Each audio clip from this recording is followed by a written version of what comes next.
This week on the program, we exposed federal Labor's pork barrelling of funding for mobile phone black spots. This was a blatant example of pork barrelling. 40 of the 54 funding allocations in the first round, the $40 million round, have been awarded to Labor-held seats. Someone who's very passionate about this is the Liberal MP, Aaron Violi. His very first speech to Parliament was about the need for communications infrastructure in his Canberra electorate of Casey. Have a listen. In the 21st century, reliable communications are an essential service and must be treated as such.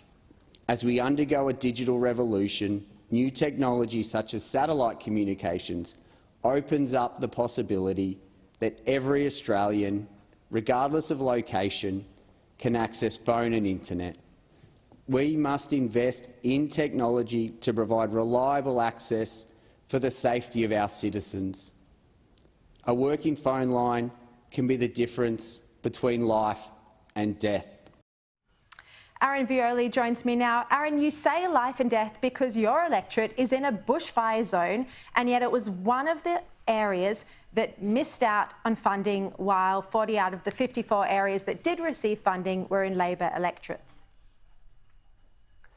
Correct, Sharri, and it's even worse than that in Victoria. So for some perspective, less than 50% of regional seats in Victoria are ALP-held seats, and 100% of the funding went to those seats. So it's just so blatant, and it is. Well, in New South Wales, 25 of the 26. In New South Wales, 25 of the 26 locations went to Labor seats as well.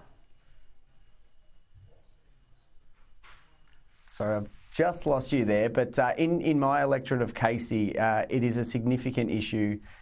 It is a matter of life and death.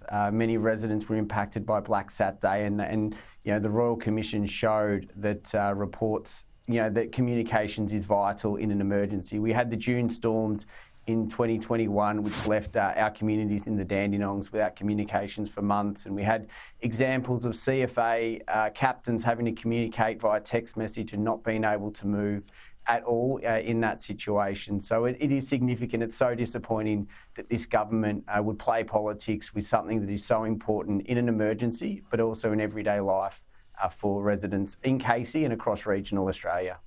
You'd think for something that is so critical as mobile phone coverage in areas that are experienced. So if you can't hear me, we've lost Aaron Violi. I've got you back now. You've got me back, all right. We're back now, we're good. Right. Well, I was saying that for this $40 million of funding, the first round of funding to fix mobile phone black spots, this is just so critical for it to go to the areas that need it the most first, instead of what the Communications Minister, Michelle Rowland, told me when I put questions to her about this 2 days ago. And she said it was areas that had been identified by her members and senators, Labor members and senators, during the election campaign.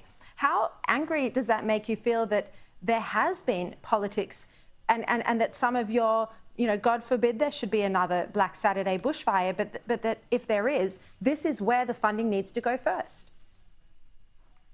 Absolutely, and I'm furious about this, and it's really galling to hear the minister say that. And to put it into perspective, in Casey, Yarra Ranges Council, which is the local council that covers my electorate completely, they invested significant money in doing a report that identified black spots and danger areas all through the Upper Yarra, through the Dandenongs, through Hillsville, all these bushfire and emergency-prone areas.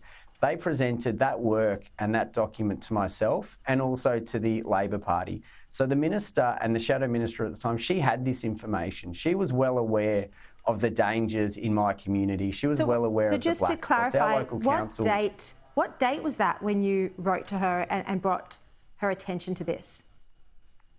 No, she received this information before the election. So this was part of the advocacy for the council had during the election. So she talks about, you know, her members and senators during a campaign bringing her information. Well, she had this information during the campaign, and she had it after the election. And it's, you know, it's disgraceful that she would say that it's on needs, because it's clearly not. It's clearly political.